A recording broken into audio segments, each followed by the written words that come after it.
Hello everyone. My name's Lou Miller, and I'm going to be your tour guide today as we take this fantastic boat trip around the Tasmanian coast. Before we set off, I just want to tell you a few things about our journey.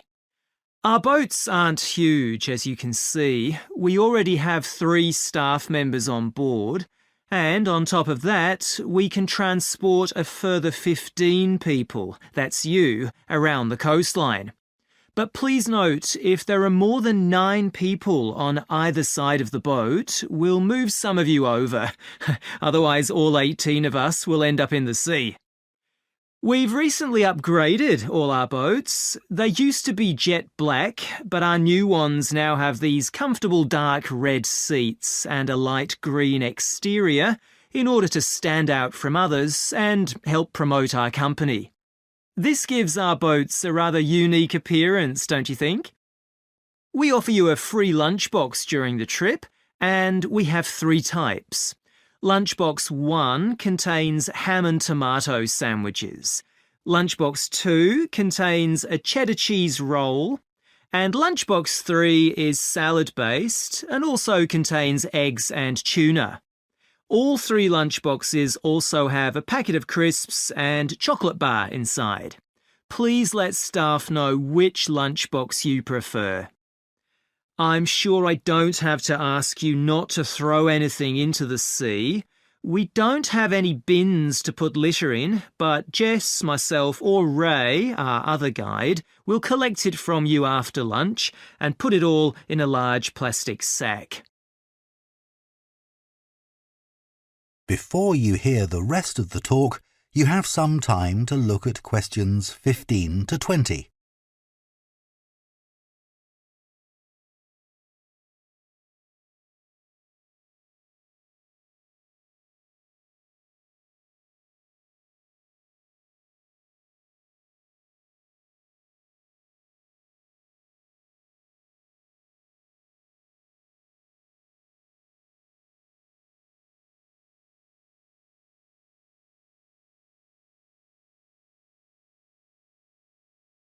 Now listen and answer questions 15 to 20.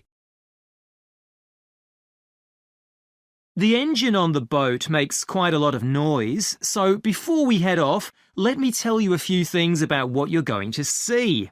This area is famous for its ancient lighthouse, which you'll see from the boat as we turn past the first little island. It was built in 1838 to protect sailors, as a number of shipwrecks had led to significant loss of life. The construction itself was complicated, as some of the original drawings kept by the local council show. It sits right on top of the cliffs in a very isolated spot. In the 19th century, there were many jobs there, such as polishing the brass lamps, chopping firewood, and cleaning windows that kept lighthouse keepers busy.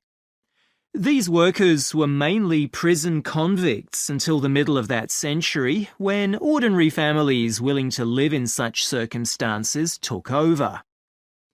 Some of you have asked me what creatures we can expect to see. I know everyone loves the penguins, but they're very shy and unfortunately tend to hide from passing boats. But you might see birds in the distance, such as sea eagles, flying around the cliff edges where they nest. When we get to the rocky area inhabited by fur seals, we'll stop and watch them swimming around the coast.